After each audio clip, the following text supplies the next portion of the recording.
Bonjour à tous, on se retrouve aujourd'hui pour une vidéo concernant le skill. Le skill, on en entend parler un petit peu à toutes les sauces, dans toutes les séances de CrossFit, dans toutes les séances qui concernent l'apprentissage technique. Et aujourd'hui, dans cette vidéo, on va voir 4 étapes simples qui vous permettent d'appréhender un mouvement de A à B, progresser d'un mouvement scale, un mouvement RX. Quelle manière le faire? On va voir ça tout de suite. Alors avant vraiment de voir une progression technique, il faut déjà maîtriser le mouvement. La maîtrise du mouvement passe forcément par un facteur qui est la mécanique. La mécanique, on peut entendre souvent aussi parler en CrossFit, c'est le fait de maîtriser un mouvement parfaitement, d'avoir une technique la plus correcte possible sur le geste. Dans cette vidéo, on va utiliser comme exemple le mouvement du HSPU, la pompe en position de handstand, en position de poirier. Donc déjà, vous êtes pas mal à avoir l'habitude de faire peut-être un HSPU, peut-être 2 HSPU, mais c'est après le maîtriser sur le long terme qui va être compliqué. Et donc, ce qu'on va faire dans un premier temps, c'est déjà être sûr de maîtriser le mouvement sur une répétition. Donc, on va tout simplement faire ce mouvement de HSPU sans limite de temps. C'est-à-dire on ne va pas chercher à avoir un temps dans lequel on va répéter. On ne va pas utiliser des mômes encore pour ce moment. On va juste s'assurer de maîtriser le mouvement parfaitement sur une répétition, prendre un temps de récupération de par exemple 2 minutes et enchaîner ça sur 4 ou 5 séries. Un HSPU, 2 minutes de récupération. Un HSPU, 2 minutes de récupération. C'est le seul moyen pour vraiment maîtriser le geste avant de passer sur une progression.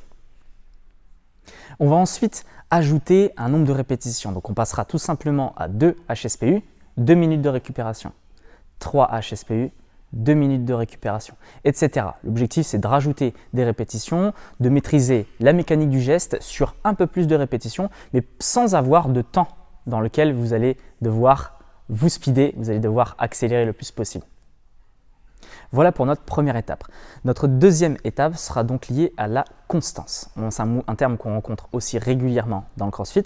Et l'objectif, ce sera d'enchaîner ces répétitions, ces 3, 4, 5 répétitions peut-être qu'on a réussi à enchaîner, avec cette fois-ci une limite de temps. Vous allez devoir répéter ce HSPU toutes les minutes pendant 5 minutes par exemple. À l'issue de ça, dans la séance suivante, on pourra faire 2 HSPU à répéter toutes les minutes pendant 5 minutes, 3 HSPU toutes les minutes pendant 5 minutes. Et de ce fait-là, on va pouvoir progresser déjà au fur et à mesure dans la maîtrise du mouvement sur un temps donné. On va ensuite attaquer la troisième étape qui sera de nouveau de la constance, mais cette fois-ci avec l'ajout d'un exercice qui va fatiguer d'autant plus votre corps. Donc l'objectif, c'est de maîtriser les 5 HSPU toutes les minutes. On a la composante de temps, on a la composante du mouvement qui est parfaitement maîtrisée. On peut ajouter un peu plus de fatigue avec un autre mouvement qui va du coup engendrer encore un petit peu plus de difficulté. Ce sera si possible un mouvement qui ne fatigue pas non plus trop le haut du corps, qui sera déjà sollicité sur les HSPU. Et donc on pourra par exemple utiliser des air squats, ce qui va nous donner 3 HSPU plus 8 air squats. Des mouvements qui sont très peu taxants en termes d'énergie, qui ne sont pas difficiles en termes de technique. Le squat plutôt bien maîtrisé normalement. Et du coup, ça ne va pas nous fatiguer excessivement. On va pouvoir se focaliser principalement sur les HSPU, mais en même temps rajouter une composante de fatigue avec un autre atelier qui travaille d'autres groupes musculaires.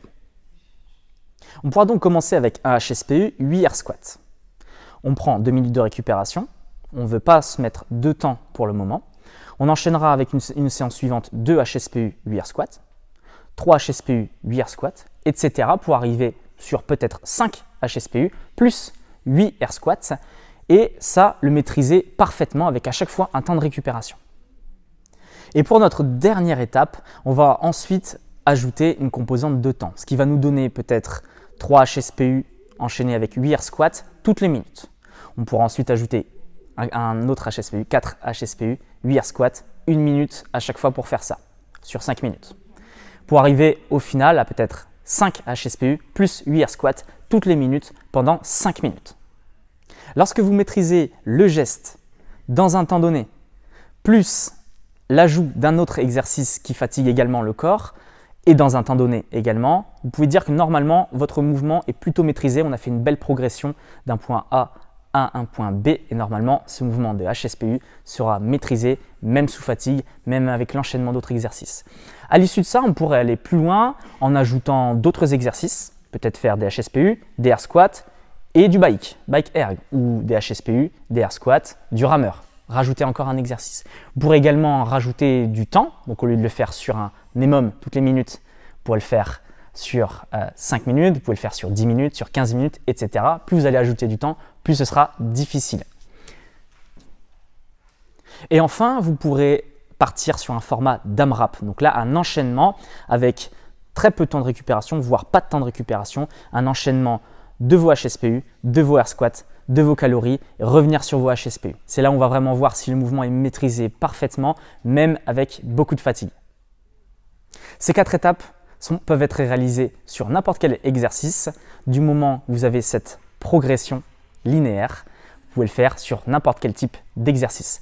Je vous laisse tester ça. On se retrouve très vite pour une nouvelle vidéo.